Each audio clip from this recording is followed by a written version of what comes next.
Do a little bit of breathing meditation to settle our mind down. Okay. Just lower your eyes. Sit up straight.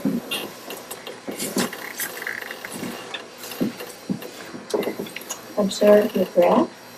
Be aware of the flow of your breath going in and out.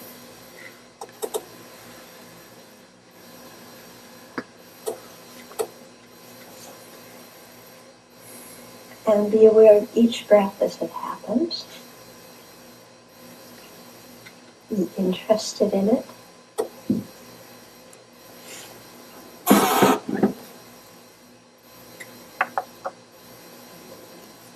Be aware of how your breath connects you to the rest of the world and how it nourishes your body.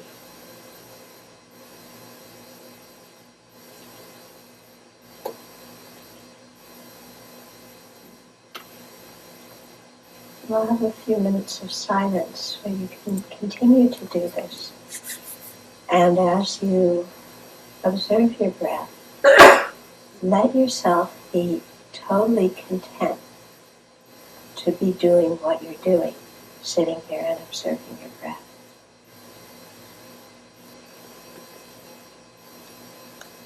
Nation.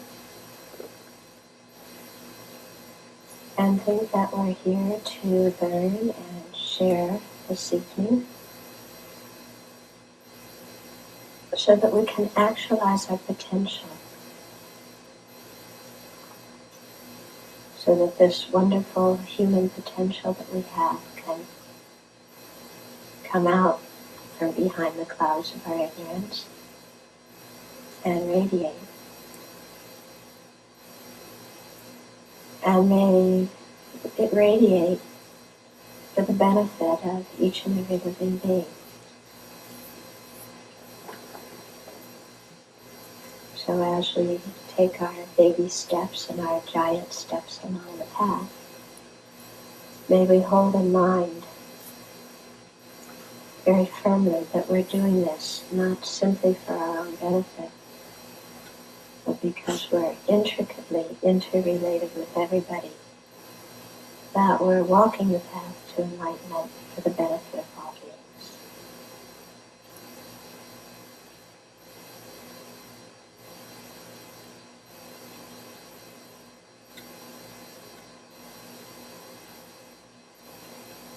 And then slowly open your eyes and come out of your meditation. Okay, so last week we talked a little bit about what is emotional health, because that's the title of the series. And so I was saying that emotional health, from a Buddhist perspective, is liberation or enlightenment. Okay? Liberation being the state where we have cleansed the disturbing attitudes and negative emotions from our mind stream in such a way that they can never reappear again.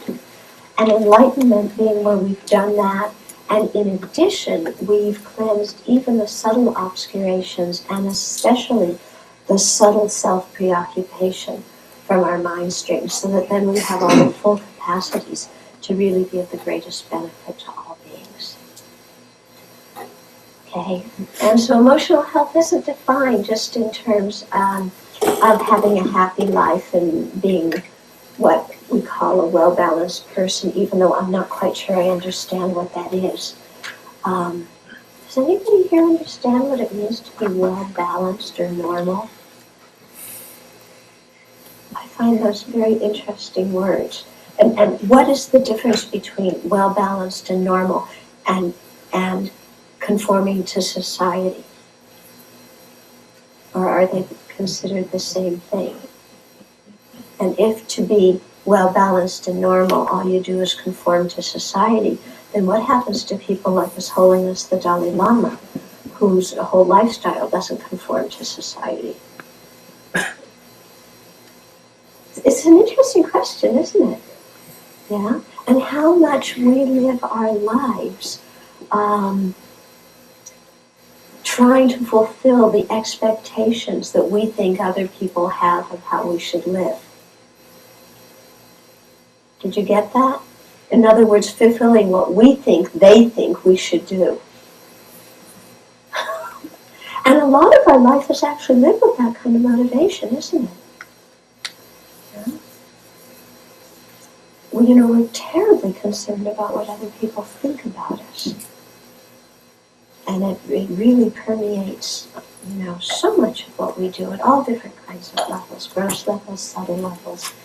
And as if what other people think about us is the most important thing, and as if what they think about us is right and accurate, as if society's values are 100% good. And then which society's values? The Western culture's values, or the Eastern culture's values? And among the Western culture's values, which ones? And among the Eastern culture's values, which ones? Because if you've lived internationally in a wide variety of cultures, people have a lot of different expectations of who you should be and how you should live. And does normal mean that you just do what your family wants you to do? But then which family? Yeah, upper class families have different expectations than lower class families. And different ethnic groups have different expectations of their kids. So normal gets to be very confusing, doesn't it? Even though we all want to be it. Maybe that's why we're neurotic, because we're trying to be normal. It's true if you think about it.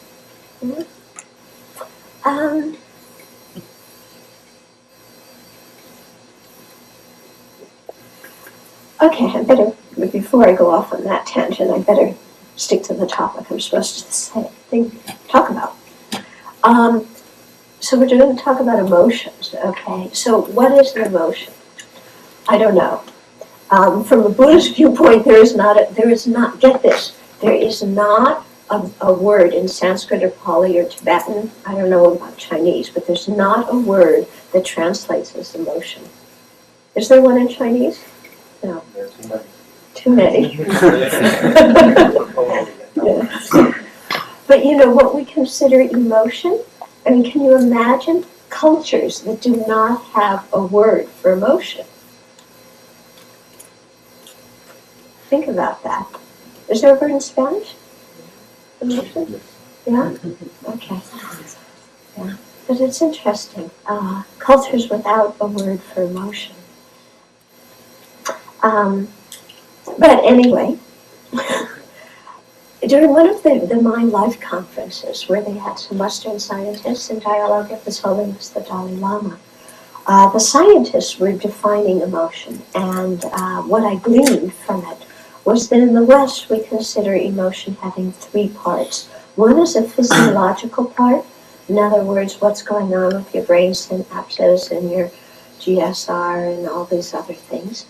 And then the second part is your feeling, and then the third part is your behavior. So from what I gleaned from these scientists, that all three were considered emotion. Whereas from a Buddhist viewpoint, if we talk, like I said, there isn't a word we can translate as emotion. But when we talk about mental factors, all the mental factors only have that, they're talked about in terms of that middle component. In other words, the feeling or thought in the mind. In other words, from a Buddhist viewpoint, our emotion is not what's going on in our brain or our body, and our emotion is not our behavior. Okay? The body and mind are interrelated, and our emotions can affect our body, and our body can affect our emotions, but they're not the same thing. I don't think if you had some nerve synapses out there going flash, flash, flash, that somebody would look at them and say, boy, those nerve synapses are really angry. You need something more than nerve synapses for an emotion, don't you? And similarly, with behavior, the reasons why Buddhists, don't look at behavior as an emotion is because you can do the same behavior with very different motivations and very different motivations, or emotions behind it. So, for example, somebody acting very assertively can be done with anger, or it can be done with a completely calm mind. Somebody acting in a very passive way can be done out of tremendous hatred or out of peace.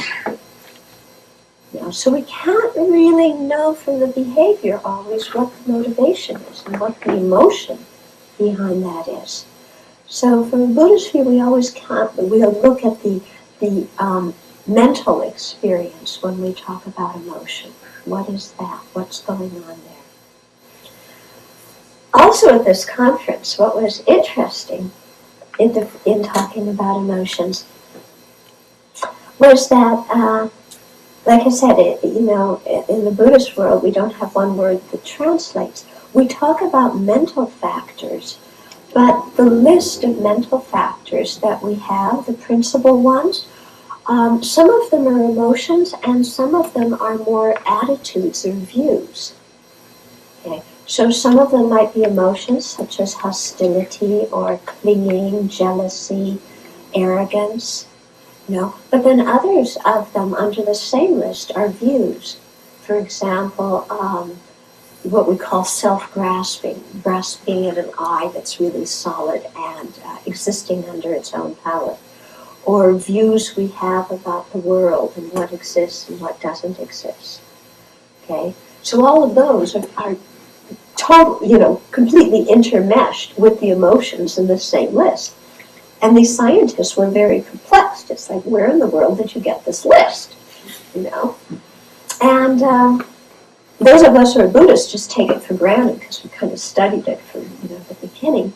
And this whole list is compiled in terms of what mental factors are conducive for enlightenment and for spiritual attainment, and what mental factors are counterproductive for our spiritual advancement. And that's how you get the ones on the list. Okay?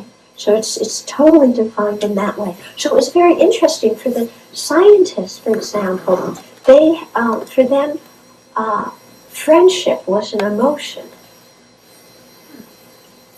Then for Buddhism, you never find friendship on the list of mental factors. Okay?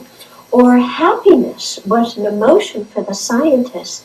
In the Buddhist world, it's considered a feeling, not a feeling like an emotion, but a feeling in terms of happiness, suffering, and neutral. Okay, pleasant, unpleasant, and neutral. But it's not put in this, happiness is not put in this same list with all these other emotions and attitudes. So it's very, very interesting to see the differences between a Western outlook and a Buddhist perspective. And the Western outlook, I think the way that they got the list of positive and negative emotions was from what is commonly accepted, at least in Western society. I think there were various lists of these, but I think it would be interesting to see what other societies and other cultures would put together as lists of positive attitudes and emotions. Because I think there might be some big cultural differences in there. Okay? Speaking of culture, one of the things that came up in this conference, in which we were discussing about emotions, was the whole view of the self and how people were taught their identity since they were young, and how that identity was different in different cultures, and how what your identity was in that culture influenced the emotions that you had in that culture. So there was a woman who was Chinese American who was giving the presentation, and she had all the scientific data, but also her own experience. And she said in Asian cultures, and this is a very general statement, people, their sense of self was very much in the context of a group. That you were raised with being a member of your family, a member of your clan, a member of the society.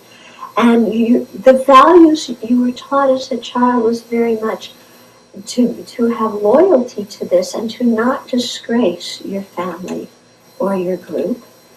and to work for the benefit of all of the members, because you really had to stick together. In modern Western society, and this could be different than Western society 1,000 years ago, we were raised with a very individualistic sense of self, weren't we? Especially in America, that pick yourself up by your own bootstraps, don't depend on anybody, just pull out your rifle and shoot, which is what we still do. That kind of sense of self. And we all want to be individuals here, but we want to be individuals in the same conforming way. Yeah?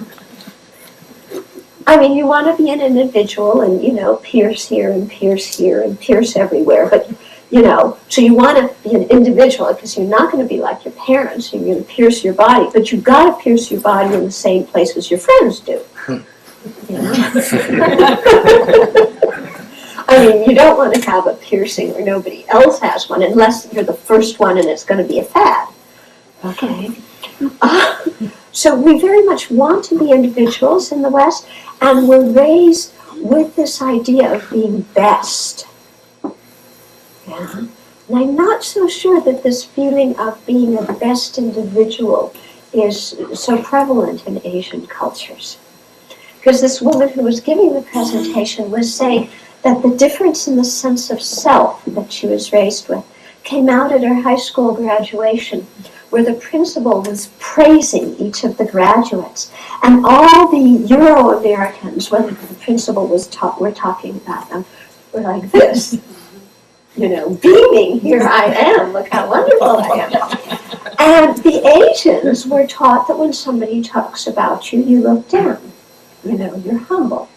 You don't display. And so she said, there she was at her high school graduation looking like this, and all of them like this. But each was doing what was expected in their own culture. So I think it's interesting sometimes, as a process of understanding ourselves and our emotions, to look at the values our culture holds and what kind of ideas we have been conditioned with since we were young. Okay? First of all, like we were conditioned to be successful. What does success mean in the Western culture? Doesn't it? Money. That's the mark of success. Yeah. If you are rich, then you also have power and love and prestige and freedom. But, if you lack money, you're not going to have any of those things, and you're considered failing. Yeah. I don't know that money is the way by which other cultures measure success, but it's the way in which we measure it very often. And I think it's interesting to ask ourselves what our associations with money are. And how much does money for us symbolize success? Or, for example, symbolize winning our parents' approval, winning the approval of our family? Will we fit into our family if we don't have as much money as our siblings or as our parents? Will they consider us a success? Will we be worthwhile if we don't have the money? How much does money mean to us freedom? For example, I'm free if I have money. If I have money, I can travel, I can go here, I can go there, I can do what I want. Do we have that image? Are we seeking freedom through money? And then, of course, the auxiliary question, does money really give us freedom or does money enslave us? We don't ask that question very often because we're usually too busy following the societal conditions that money is supposed to give us freedom. How much does money indicate power to us? Do we feel more powerful than when we have money? When we look at other people, the people we consider powerful, are they people with money? When we want to feel efficacious, do we want to earn more money so that we feel we have that under our belt, or should I say in our pocket, as a way to be powerful? Or does money mean love? And how much in our families do we use money as a replacement for love, or as a way of showing love? For example, parents love their kids, and in America, how do you show your love for your kid? You know, they have their own room, and their own bicycle, and their own computer, and their own TV, and their own everything. That's how you show you love your kid. You get them everything so that they can sit in their room and they don't have to engage with anybody else. Isn't it? You know, in Asia, everybody lives in the same room. It's very interesting. I led a retreat. In the West, when you have a retreat, if there's a big dormitory, everybody goes into the corners along the wall to get away from each other. You know, you spread out, you fill the whole room. I led a retreat at a temple in Singapore. And I put the mattresses out like that. They all took the mattresses and put them all together. Because they're very used to sleeping near other people, near their siblings, near their parents. But in American culture, you show that your love to your kid by getting them their own room where they can close the door and not talk to anybody. That's how you love your kid. Isn't that a strange way to show you love your kid? I find it very odd, but that's what we do, isn't it? Okay, so how much does money indicate the love? How much do we use money in place of love? In other words, you don't have time to be with your kid because you're too busy traveling and working, so you give them money instead, or you give them things, but you don't spend time with them. Okay, so you work very hard to earn a lot of money so that you can pay for your child to go see a therapist because they don't feel loved. True, isn't it? Yeah. So what does money symbolize for us in our own lives? Okay. Now you might say, well, why is she talking about money? We're supposed to be talking about emotions. But we have a lot of emotions around money, don't we? And it means a lot of things to us, and it sparks a lot of stuff. Okay? I mean, we want it, we dream about it, we crave it, we latch onto it, we do all these things to protect it. We very often act unethically to get it, or act unethically to protect it, you know? Then once we have it, we hold on to it, we're too miserly to share it. Okay? Unless we're going to look bad, and then the fear of looking bad in other people's eyes overpowers our miserliness. So we give something. Yeah, welcome. So we give something. So we have a lot of energy and emotion wrapped up with money and what money means to us.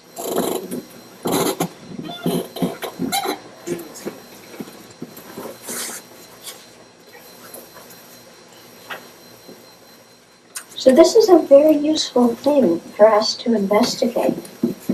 Okay, what do things like money and possessions symbolize to us, and what kind of emotions do we have around them, and how do we act to fulfill those emotions or those cultural expectations that we brought into it. Okay. So that was another tangent. Let me come back. This talk is a series of tangents, but hopefully there will be one thread that connects it. So if I keep mentioning emotion, maybe we'll come back to the center.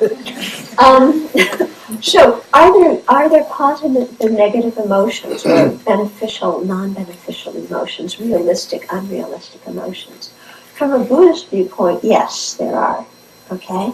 And so emotion, contains some things that are constructive and realistic and conducive for our present happiness and also for our future enlightenment. And emotions also The category consists of some thoughts and feelings that are counterproductive for our own present happiness as well as our enlightenment. So I think this is important to understand because often the word emotion has a negative connotation in our society, like that person's really emotional, or don't get emotional, as if emotion was all bad. And then you come to Buddhism and you hear, oh, well, Buddhists are overcoming attachment and the Buddha doesn't have any attachment. And you get this image of Buddhists are like, these stone walls with no emotions. They're just the bump on the log that sits there and says, I've let go of everything. I'm not attached. And people, who come to the Dharma often, seeking to stuff their own emotions and not look at their emotions, get this image of, well, I'm going to be a Buddhist and then I won't have to deal with all this stuff. Okay? Good luck! Try doing the retreat, it doesn't work. But, it's a very common misconception people come to the Dharma with.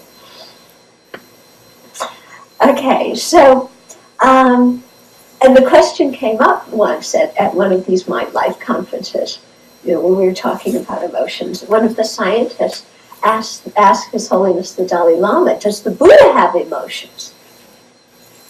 Now, this is an interesting question, because like I said, there's no word in Tibetan for emotions. So if you ask any Tibetan Lama about emotions, they have no clue what you're talking about. If you say, does the Buddha have emotions? What's that? Okay. So His Holiness is a little bit more hip. Actually, he's very hip. And he thought about it for a while, and he said, yes, the Buddha has emotions. Now, what emotions? Well, love and compassion, and empathy, and care and affection.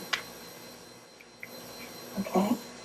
So all the people who thought that, becoming a Buddhist just meant that you stuff everything and you're peaceful and serene, an emotional refrigerator, they were shattered because that's not what it's about. Okay? So much of our practice, especially in the Mahayana tradition, is about, in all the traditions actually, about developing love and compassion and empathy and care and affection for others, about really opening our heart. And that involves getting in touch with our emotions, doesn't it? I mean, those are positive emotions and realistic emotions that we're trying to cultivate. What blocks us from cultivating realistic and positive emotions? Now, what would you say is your biggest hindrance to opening up your heart and having equal, impartial affection and care for everybody? What's your biggest hindrance in doing that?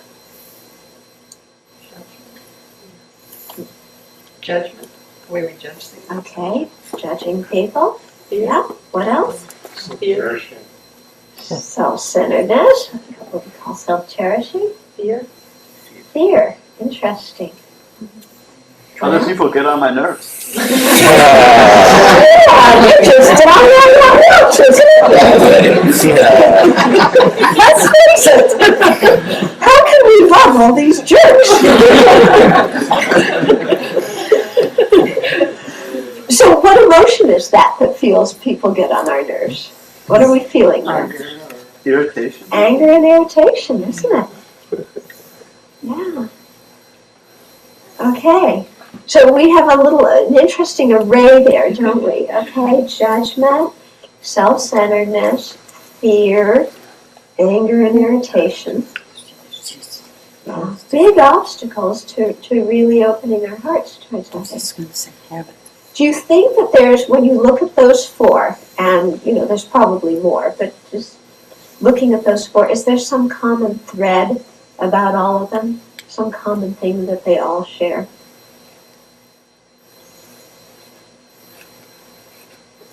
The idea that we're different from somebody else. Yeah, the idea that we're different from everybody else. The idea that there's a real me that exists here independently, that happens to be the most important thing in this universe, just coincidentally, you know, and it's different from everything else. A very, very solid sense of I, of self. Okay? You can see it, you know, when in judgment, that sense of self is very strong, isn't it? There's a solid, concrete I who just happens to know everything that's good or bad and is equipped with all the proper tools to judge everybody else correctly. And not only judge them, but prescribe to them on how they should improve and tell them how to run their lives. Okay, so there's this big I that can do all of that. Okay, the self-centeredness, again, you know, I'm the most important one. My happiness is more important than anybody else's. My suffering hurts more than anybody else's. You know, that is also focused around this big concrete I. Okay. Fear. Who's the star of fear? Me. Okay. Oh, another one we didn't mention. Guilt. Who's the star of guilt? Me, isn't it? Yeah. Guilt is another word they don't have in Tibetan. Yeah, it's amazing. I mean, I remember the early years asking the Tibetan Lama, you know, what do you do for guilt? What's guilt? You know, and we tried so hard to describe to them what it meant to feel guilty. They didn't get it. And there's no word. Okay? So guilt, the I is the center, you know, the kind of the life force, the life pole of guilt, of fear, of self-centeredness, of judgment, of anger and irritation. Isn't it? You know, this big I. You are impinging on my happiness and my peace of mind and my well-being. And because I'm the most important one in the world, you are not allowed to do that. I think sometimes it's going together with it is this really strong sense of the very solid boundary between you and others. Mm-hmm. Yeah, and this, not just even the physical boundary because we have a body, I mean we feel solid because of a body, but there's this sense of an I that needs to be protected and defended. Yeah. An I that we care so much what other people think about. Okay, so we need to protect and defend our I against other people's thoughts. Isn't that interesting how we protect and defend ourselves against other people's thoughts? How reputation is so important to us. And approval is so important to us. Isn't that interesting? What are other people's thoughts? We care so much about them. What are they? What are your thoughts? Well, myself, so I'm assuming everybody else's. Yeah, their thoughts are all about themselves. I mean, we're really not that important that they're going to spend all their time thinking about us and how bad we are, but we think that we're that important that they're going to spend all their time thinking about it. But you know, we care what they think, but what is a thought? I mean, look at your own thoughts. Can you stake out your own thoughts? Can you hold on to your own thoughts? Do they have material form? Can you put it in a package and preserve it? I mean, what's a thought? It's just this mental energy that's there and gone, isn't it? Okay, look at our own thoughts. Look at how our own thoughts change so much. But we care tremendously about other people's thoughts when they concern us. And what they think of me. Again, under the presumption that they have nothing better to do but to think about us. You know, that we're that important. Okay, but their thoughts are just little bits of, you know, mental energy floating here and floating there that don't last very long and are actually terribly inconsistent, aren't they? Are your thoughts about a person very consistent? You, Mark? I've been giving a talk for what, half an hour, 45 minutes? You've probably had a whole bunch of different thoughts about me in the process of this. You know, some of them good, some of them bad. You know, your thoughts about me are kind of going like this. Okay, but we care so much about what other people think about us. And then, yet, look, their thoughts are probably as unstable about us as our thoughts are about everything else. Okay? And are people's thoughts reality? What other people think are our thoughts indicative of the reality of a situation?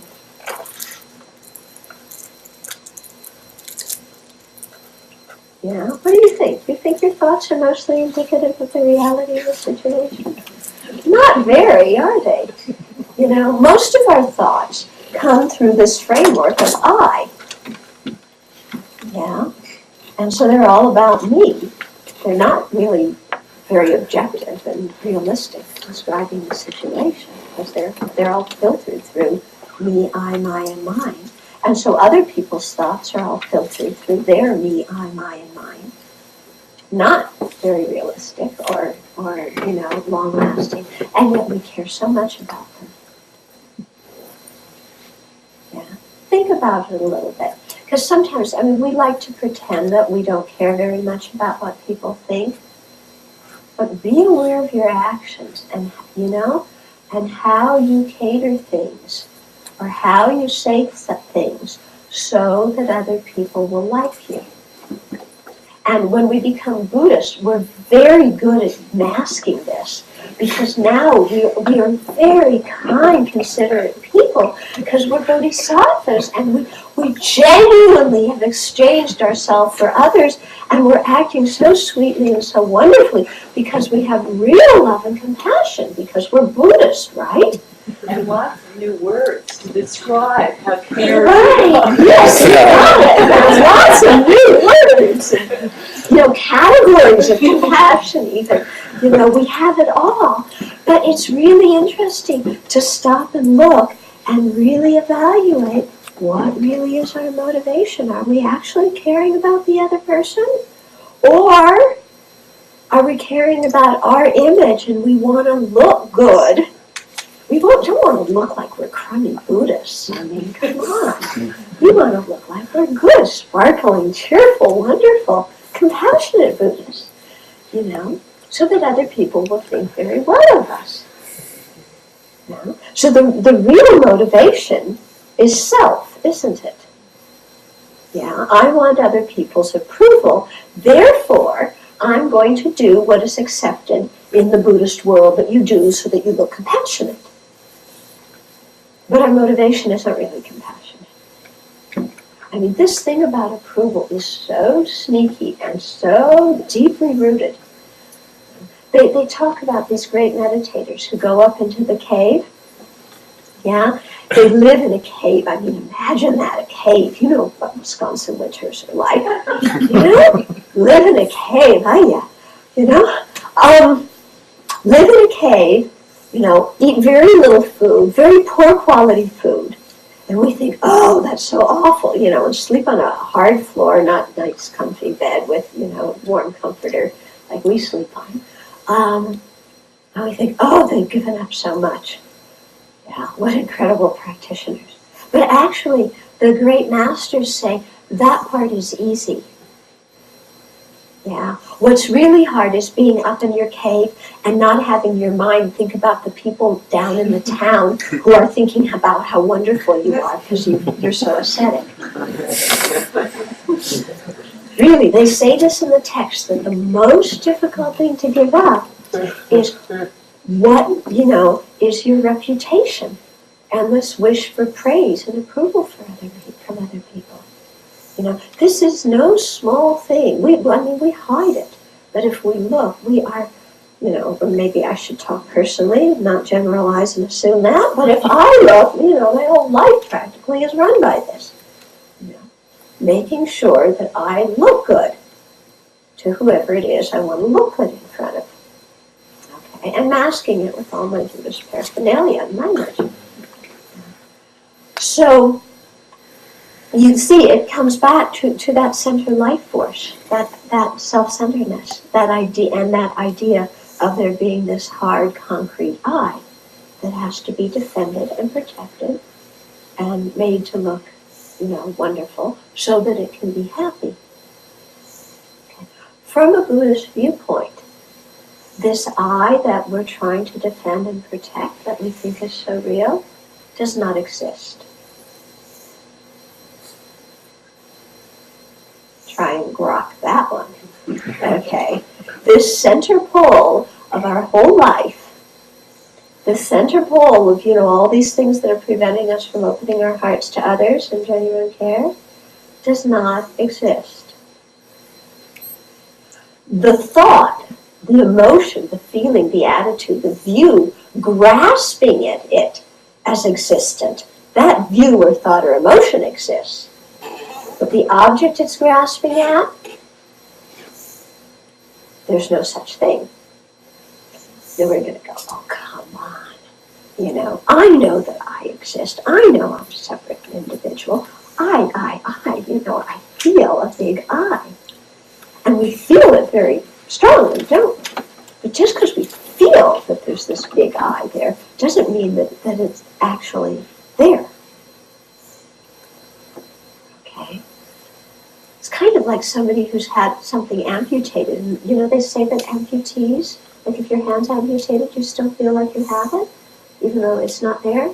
Well, that's what our view of self is like, There's no big I there, but we believe that there is, and we run our life that there is, and we feel that there is. Okay, how do we know it doesn't exist? Because when we search for it, when we analyze it, we can't find it. We feel it's there. We feel it's very real and solid. And if it were as real and solid as it feels when we're judging other people, when we're afraid, when we're self-centered, when we're feeling guilty, when we're angry, that feeling of I, if we really existed as we felt we did at that moment, then when we started to look with analytical wisdom, we would be able to find exactly who or what that I was. Okay? But when we try and do that, and try and ask ourselves, who am I? Who's this big I that, I'm making the whole circus production of my life about? It becomes very difficult to find it. What is it? Is it our body? Is it our mind? Is it floating out in space somewhere? What is it? And this gets very interesting when we start to look. Very interesting. Okay? So one way in Buddhism in which we work with emotions when they come up, when they're very strong, like, let's say we're getting, fear is a very good one, When we're terrified of something, to ask ourselves, who is feeling afraid? Okay? Or when you're angry, who is feeling angry? Yeah. And just sit there. Very interesting experiment to do. Yeah. Because, when you're afraid, you have this whole storyline that's going on, don't you? Yeah. I mean, fear isn't just a feeling thing. There's a whole storyline. It's like, they did this and they did that, and then this is going to happen, that's going to happen, at the end of the day, that, and that, and it's going to be horrible, I mean, we write fear writes these incredible, horrible scenarios about everything awful that's going to happen to us. But to sit there and when you're feeling the fear, go, who is afraid? And just sit there and look inside and find the I that's afraid.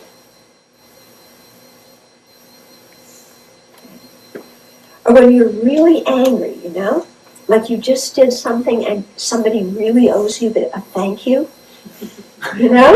and they don't say thank you and they turn around and criticize you instead, and you know how angry you get? Or when somebody you love dearly stabs you in the back and you're horrified, how can somebody treat me like that? And we're so upset and angry. Then to sit there, and again, there's this whole storyline going on, isn't there? Whole story. They did this and they did that, and how dare they, and the whole world's on my side because, they can't possibly do this, and this is going to happen, that's going to happen, then I'm going to do this because I got to get even and show them who's boss and give them a taste of their own medicine, and I'm going to beat them up until they decide to be nice to me. That's our strategy, isn't it? Yeah. Does it work? No. do it anyway. Okay, I'm going to beat you up, I'm going to tell you off, I'm going to yell and scream and criticize you until you decide you love me and you're going to be nice to me. It's U.S. foreign policy. U.S. foreign policy. Oh yes, that's a foreign policy, exactly. Exactly, that's a foreign policy too, you know. Isn't it? Yeah. But instead of, buying into all those thoughts, which are in the past or in the future, to just sit there and go, who is it that's angry? Who's angry?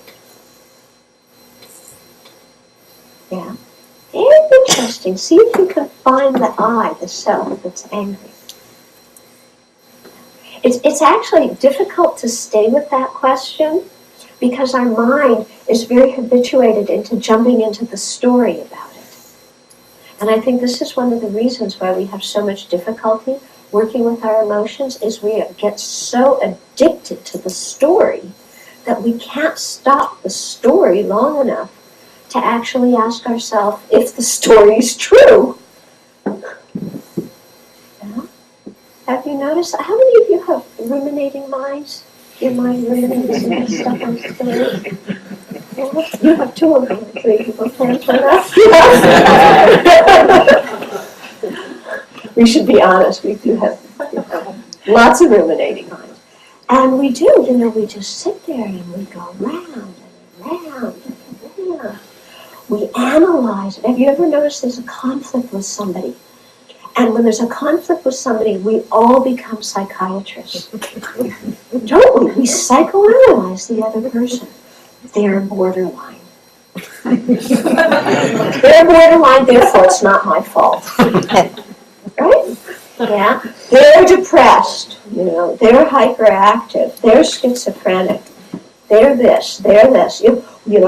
Well, of course that happened. Their mother did this, their father did that. No wonder they're neurotic, they're psychotic.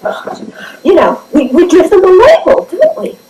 And thank goodness there's the, what's the book called? The book with all your diagnoses? DSM? Yeah, DSM. It's in the 4th edition or 4th edition with new added diagnoses. Yeah? As we discover more and more disorders, so we can psychoanalyze other people much better when we get mad at them. Okay? So, I'm not making fun. This is what we do, isn't it? Don't you do this? We all become miniature psychologists, and we psychoanalyze them, we give them a label, we sign off on them, because something's wrong with them, so it's all their fault. And, I'm just little innocent me. Yeah. Of course, they have us all psychoanalyzed too, but they're wrong. We get so totally involved in our stories, of what somebody else did, and, how they can't possibly do this, and it's against all what anybody who's sane should ever do, and how anybody should treat me, and the whole world agrees with me, and we call up all of our friends who of course agree with us because they're our friends, and then we write this whole story about how awful the other person is, and what awful things are going to happen if we don't do this, that, and the other thing to stop it. So we get totally wrapped up in our stories. Totally wrapped up in them. And we don't even stop long enough to, to breathe. Yeah. Or to just ask ourselves, who's getting so upset? Or to even ask ourselves, is this emotion realistic? Or to ask ourselves, is my interpretation of the situation correct? Do I have all the information? Or am I just filling in the blanks according to my presuppositions? Okay. So a lot of Buddhist practice in dealing with our emotion is being able to press the pause button on the story. Oh yes, you press the pause button, right? Yeah. Yeah. So when we're in the middle of our story, okay, to be able, first of all, to notice that we're in the middle of a story. Because so often we don't even recognize we're in the middle of a story, do we? You know, we don't even recognize that our mind is going, you know. So the first thing is to have enough awareness that we're in the middle of a story. Second thing is to have enough courage to press the pause button. Okay, why do I say enough courage to press the pause button?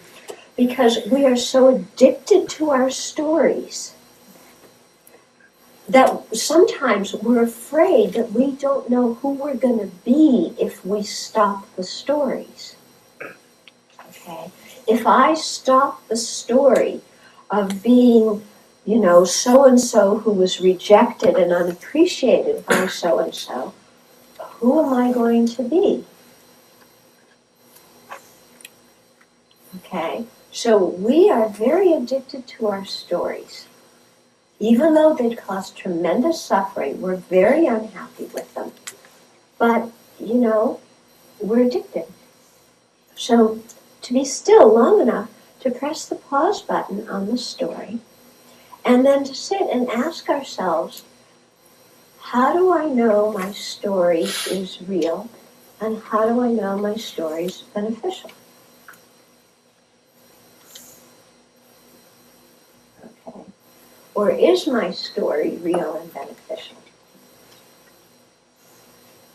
And here's where a lot of the antidotes that are taught in the Buddhist tradition come into play.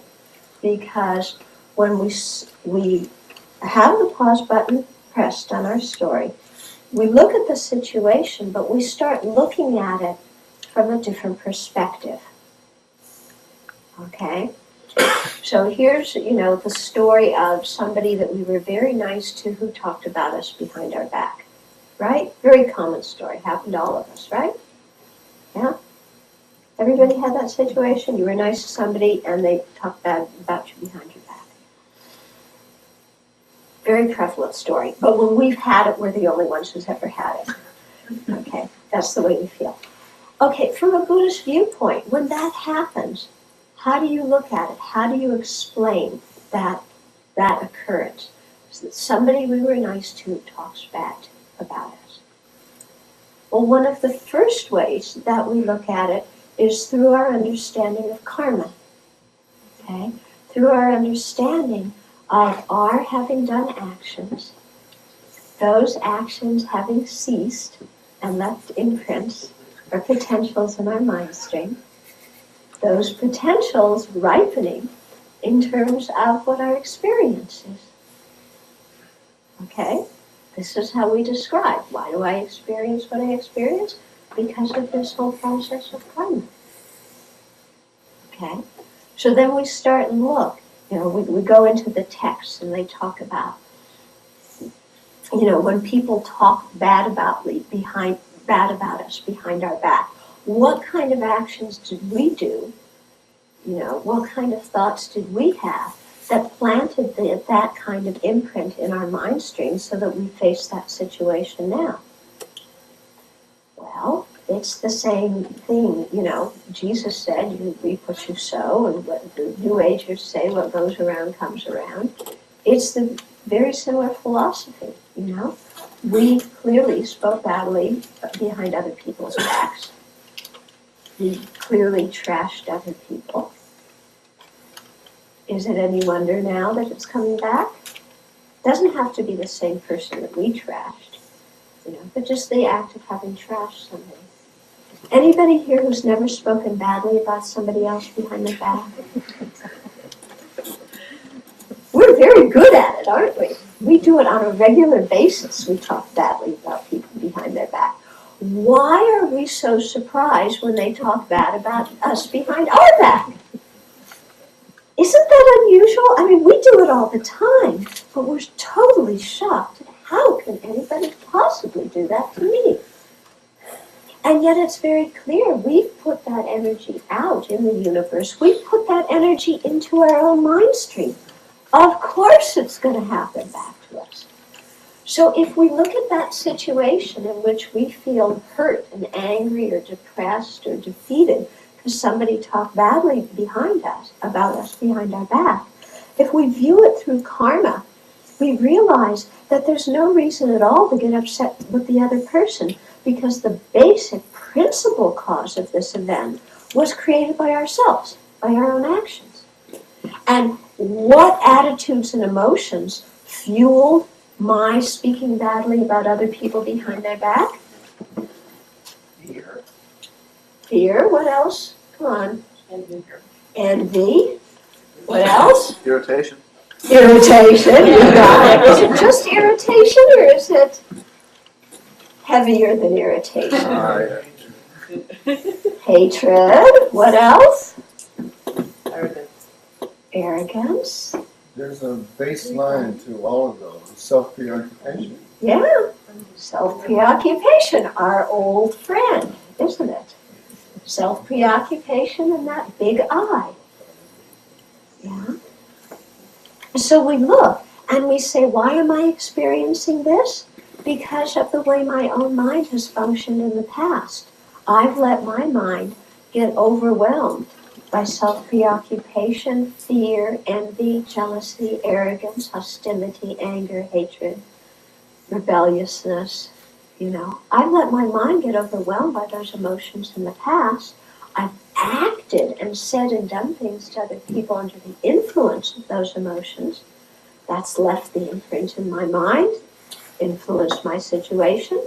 Why blame the other person? Yeah, if I'm going to blame anything, I should blame my own anger and self-preoccupation, my own arrogance and jealousy. They're the real enemy.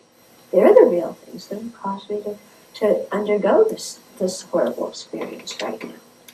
Senseless getting mad at the other person, because if I didn't create this cause, this thing wouldn't be happening. Okay? So the moment we think like that, our mind becomes peaceful. We stop being upset with the other person. The remedy is not then to get mad at ourselves and say, I'm so stupid, I created so much negative karma. That's not the end. But like I said, to recognize that, it's our own disturbing attitudes that put us in negative emotions, that put us in the situation, and to get more energy for our spiritual practice to counteract those, so that they don't continue to force us to act and speak and think in negative ways that bring suffering upon ourselves and others. Okay? So out of this situation that initially was a bad situation where we felt horrible because somebody was talking about us behind our back and what's going to happen to our reputation, what are other people going to think about me? If we are able to look at this through the viewpoint of karma, we say, wow, I've learned something really incredibly important from this. And I've learned that if I don't like this kind of result, I have to get myself together and stop creating the cause. And that's something very important, and it gives us new renewed energy for our spiritual practice. Okay. In addition, we can actually even look at the situation as something good that's happened. Yeah? And rejoice that somebody spoke terribly about us behind our back. Now you're really going to think I flipped out. Okay? But if you look at it, okay, again, through our understanding of karma, that we've done all these different actions, and if we look at our lives, a lot of what we've done has had a lot of self-preoccupation and hostility and envy and the whole arrogance, the whole thing, motivating our actions. We have zillions of these imprints on our actions, on our mind streams, zillions of them, okay? And the longer they stay in our mind stream, the more they gestate. And the more they're going to, when they ripen, have a very bigger result, a larger result. It's like you plant a seed in the ground and the seed grows into a big tree. Okay, we've put these karmic seeds in our mind stream, and they just, fertilize there, and they grow, and they're going to produce a bigger result as they sit there. They expand. So if we think this person talked bad about me behind my back, that means that karma has ripened. Okay, in this experience, that imprint has ripened. So now that imprint is finished. It's no longer there obscuring my mind, and it no longer can ripen into something which could have been a lot worse. Okay? Like, let's say, a horrible rebirth, or a dreadful illness, or something that's like really, really awful. Okay? It's only ripened in terms of somebody talking bad about me behind my back. Actually, that's not so bad. I can endure that. I can live with somebody talking bad about me behind my back, because here's this whole karma which could have ripened in such a horrible experience, ripening in actually something that's not so serious. Okay? So then we think, wow, fantastic, it's really good that this has ripened. I'm really happy that I've had this experience, because this karma's gone and finished, and my mind's a little bit purer now. Okay? So think about it a little bit. It makes sense when you look at it this way, doesn't it? When you look at things from the perspective of karma, you can see how your mind can actually see the situation in a whole different way and even feel glad about it. And especially if if we've really trained our mind to see our own disturbing emotions as the real enemy, and our own self-preoccupation as our enemy, then when somebody talks behind our back, what is it in us that's getting hurt by somebody talking about us behind our back? It's our self-preoccupation, isn't it? Our self-centeredness that's getting hurt. Yeah? It's our arrogance. It's our craving for approval that's getting hurt. It's our attachment to reputation that's getting hurt. And we've already looked and seen that these are the things that are our real enemy. So then we go, somebody's talking behind my back. They're hurting my enemy. Fantastic. They're hurting my self-centered thought. Great. Criticize me some more. Yeah? They're hurting themselves. Yeah, we'll get to that one, okay? But, they're hurting my self-centered thought. They're hurting my arrogance. They're hurting my enemies. These people are not harming me. They are helping me. Aren't they? Because they're harming my enemies, my negative emotions, especially my self-centeredness. So these people are helping me. They should criticize me more. Please say more bad things about me behind my back. Huh? So you can see, if we change our way of thinking, this can be a good situation. Okay. Then we start to think, well, who are these people really hurting? This is what you just brought up. If we look at it, these people who are talking about us behind our back are actually hurting themselves, aren't they? Because if they're talking about us behind their back, but they have a negative emotion when they're doing it, they're the ones who are now putting all this negative imprint into their own mind stream, their own mental continuum. So who are they harming by their actions? They're not harming us. They're liberating us. They're harming themselves. Okay? And that's a reason to have compassion for them, not anger.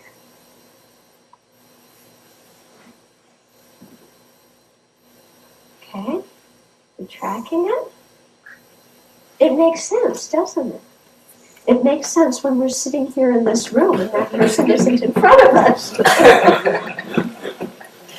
But this is why we do a regular daily meditation practice, because we practice thinking like this on a regular basis. We train our mind in thinking like this. We become familiar with looking at situations like this. We become familiar with these new kind of emotions, And the more we practice and become familiar with it, then the easier it's going to be when we're in a situation for these kinds of interpretations and emotions to arise. Okay? But we really have to spend a lot of time thinking about it. So what do we use for fuel when we're thinking about it in, a nice, calm, peaceful place? You take out all the grudges that you've held in the past against all the people who talked about you behind your back. And, I'm sure we can think of a few grudges we have that we're holding about that. Can't you think of a few times people talked about you? No. Nobody talks about you bad about behind your back because you're perfect. But, if we look, we all have, times when we've been really, upset or felt very, bad emotions about somebody because they've done this. And even the situation is over. In our mind, we're still holding on, aren't we? We're still holding on. We're going to hold on because that person offended me. That person harmed me. That person chopped me to bits. I'm going to hold on. Of course, I've forgiven them because I'm a Buddhist. And I just always thought, hasn't and I've forgiven them. But I'm holding on to what they've done to me. Right? Right? So, we take out all those situations. And we practice thinking like this in terms of those past situations. And we really use this method to deal with whatever residual anger or frustration or fear or upset we had concerning those things. Okay? So this meditation practice becomes very good. It becomes, first of all, a way to actually genuinely let go of these negative emotions that we've held on to from the past. And second of all, it becomes very good training and familiarity in practicing these new, more realistic and more effective, more beneficial ways of looking at a situation, so that the next time something happens, we can tune into that way of looking at it more easily. Even if we forget to do it in the actual situation, when we come home, we'll remember to do it, and we'll solve the situation that day and let go of it, instead of stockpiling all these grudges and negative feelings for years and decades. Okay? So that's like one Buddhist way for dealing with the emotions. Okay? So just to review, first of all, to see that we're stuck in a story, to recognize that there's a story going on. Second, to push the pause button.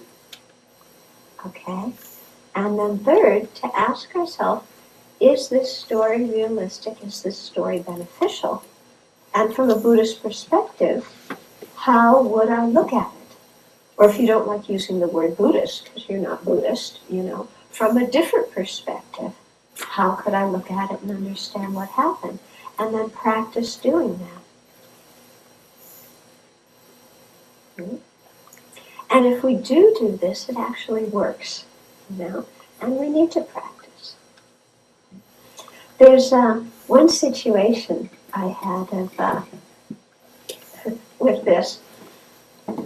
I was on pilgrimage in Tibet in 1987, and I was going on horseback to Lamo Latso, which is it's the lake in Tibet that's at 18,000 feet, where they can see images, when they were looking for the new Dalai Lama, where they were checking to see images of where they might find him, where the new child was. So I was with how many people were we? I don't know, maybe about 7, 8 people going on pilgrimage to this lake. So we were on horseback, okay? And going over hills and camping with nomads and the whole thing. And the second to the last day, we were going over particularly rough terrain. And one of my friends, his horse just refused to budge, just stopped, and would not go. And my horse was doing fine. And I could see that my friend was really kind of bummed out and tired. And I felt okay. And so I said to this other person, do you want to ride my horse? And, and I'll walk with your horse. And I was completely okay with it. Well, I don't know what happened, but this person got furious at me and started telling me off, when you lived in France 5 years ago, you used to do this to the other nuns in the monastery. They told me about it. All this stuff. Dragging things out. Because I had known this person for a long time. Dragging things, all these things out. Just poured the criticism on. And I'm one of these people who are very sensitive to criticism. I usually go, and like, so this person was really pouring it on. So I think it was kind of the blessings of this pilgrimage, but for some reason, I remembered at that time to think that they were attacking my self-centeredness. And not me, but that, all this pain was due to my self-centered attitude, and that whatever I had done to cause this was done out of my self-centered attitude. So all this person's criticism really goes to my self-centered attitude. So I just sat there when this person was saying all this stuff, and I just thought, okay, self-centered attitude, this is all yours. It all goes to you. You're the owner of all this stuff. And when I don't know how, I really think it was the blessings of Peldon Lalo, but, I actually really felt that. Yeah, and I just thought, this is really good, what this person is saying, and it's all going to destroy my self-centered attitude. And I was so surprised, because like I said, I usually just fall apart when somebody criticizes me. That night when we made camp, I was completely okay. I mean, I couldn't believe it. And I'm telling you this story just to let you know that if you actually practice this way, it works. Okay? And so then when it works, not only was my mind peaceful, but I also saved myself creating a ton more negative karma to have more people criticize me. Okay? And, so I actually felt that it was something that was quite good. I don't know if I could do it again. Yeah. But actually just knowing that it's possible to do once gives you a little bit of confidence that maybe you could do it again. Okay? But all these kinds of techniques, if we really put our energy in, they do work. They do work. Maybe it just had to do with being at 18,000 feet. Yeah, lack of oxygen. What happened to the horse? It just kept on walking. Yeah, the horse did its thing. You left this horse. I can't remember what happened. I think he might have walked with his horse. He didn't want my horse. He didn't want my horse.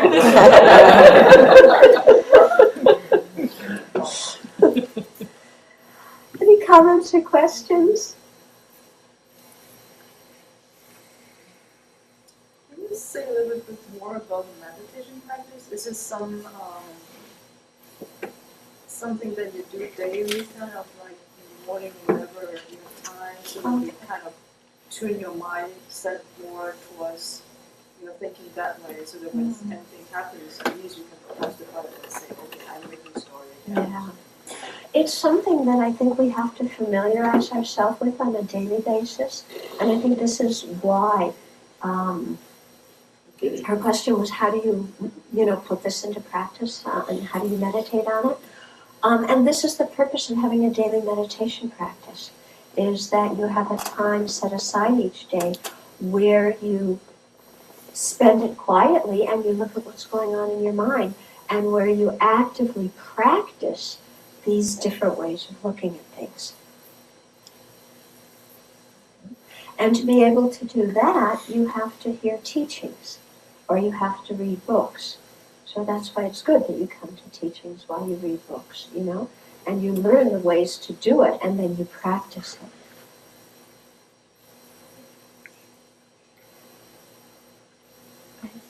About things.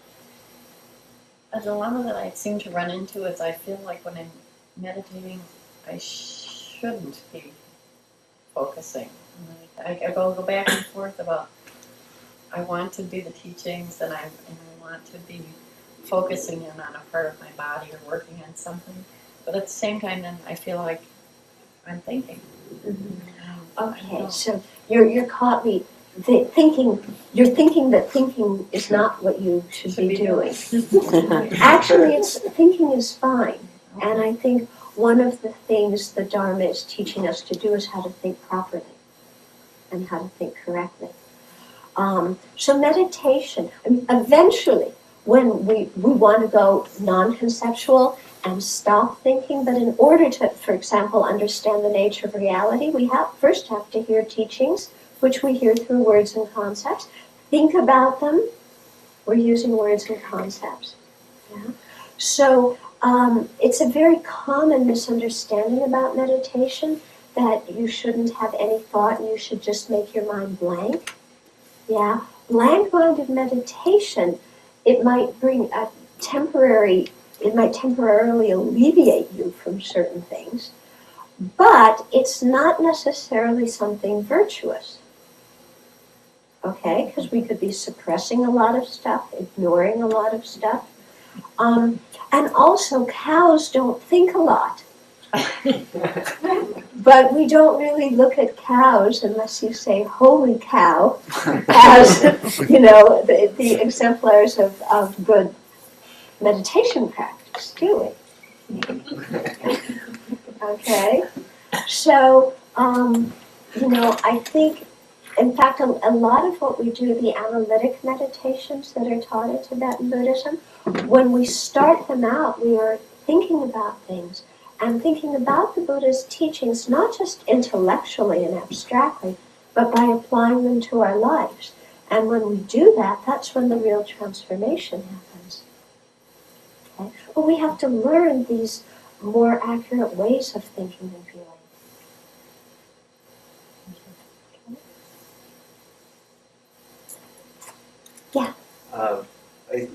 It's already pretty good once you know the person who criticizes you or says bad to you is actually beneficial to someone and it's not good for the actual enemy. But is there any practical thing, or are you going to say, "Oh, you're hurting yourself"?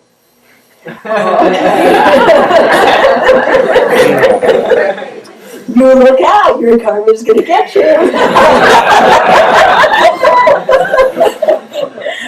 So are there any practical things to do in the situation? It depends a lot on the situation. Because if a person is just venting, at the time they're venting, they do not have enough space in their mind to listen to other information. So you have to wait until they calm down, before you talk about the situation with them. Because if you try and give them information when they're in the middle of feeling whatever there is they're feeling, they can't take it in and they're just going to see it as, more negative stuff coming at them and probably attack more. So sometimes it's better just to leave it and, then come back to the other person afterwards and say, you said this and I wanted to know what you meant by this, and, you thought this and such occurred, but my understanding was that something else occurred, or, you thought this was my motivation and in actual fact this was what I was feeling, or you got it spot on and I really was a jerk and I really did do that. Once in a while we can actually admit that some of the criticism might have a little bit of truth in it.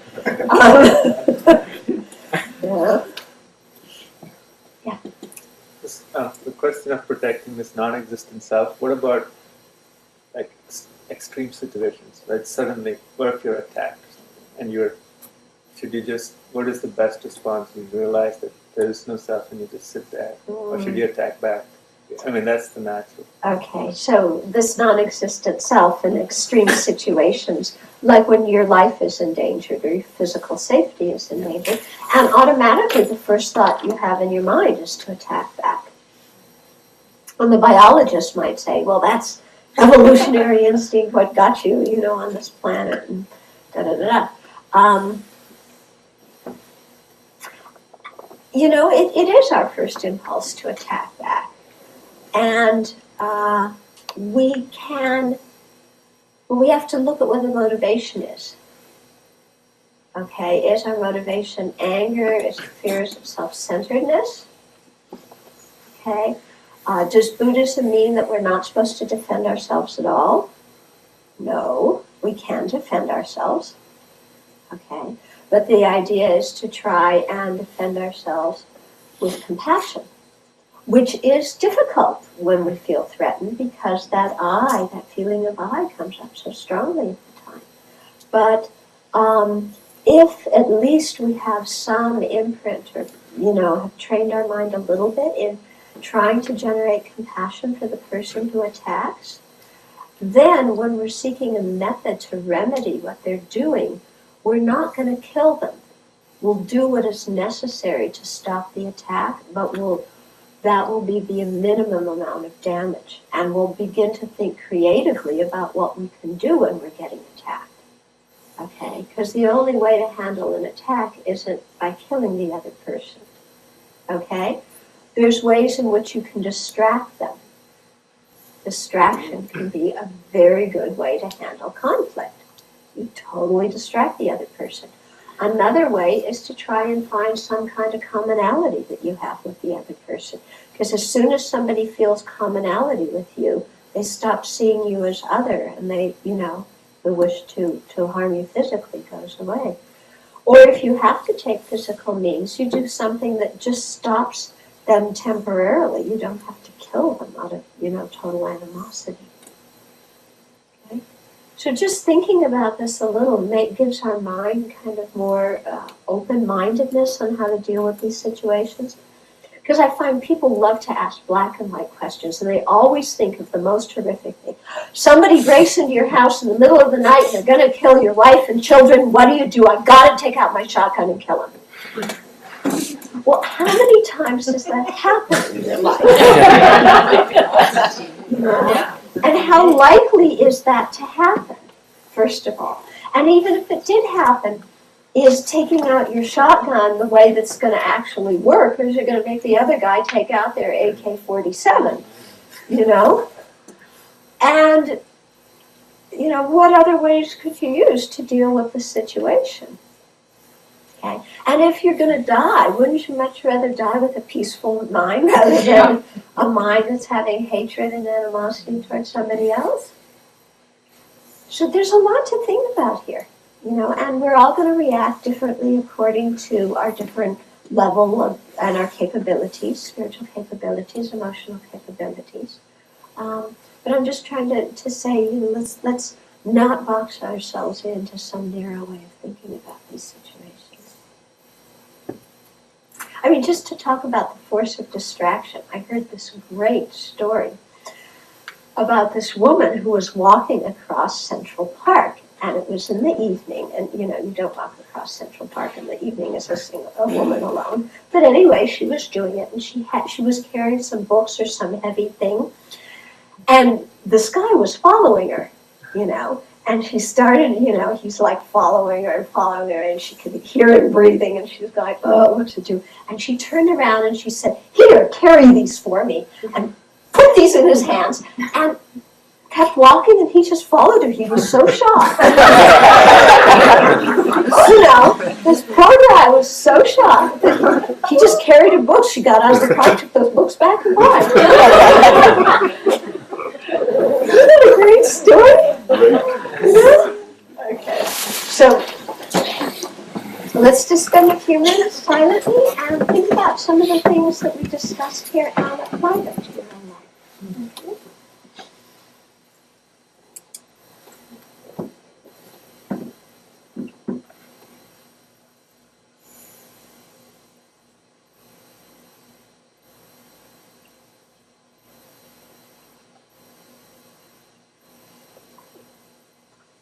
And let's dedicate our positive potential, our positive energy that we accumulated together this evening. What we've done and said and thought and felt. And let's send that positive potential out into the universe, together with our aspirations and prayers, that each and every living being can live at peace within themselves, that everybody can be free from that tight clinging to a solid I. Let's dedicate so that we can all open our hearts in genuine affection and compassion for each other, for all living beings.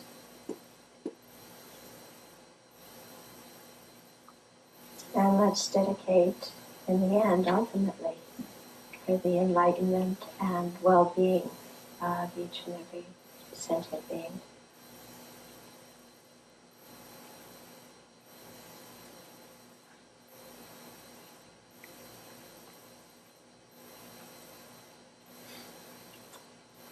Okay. Thank you.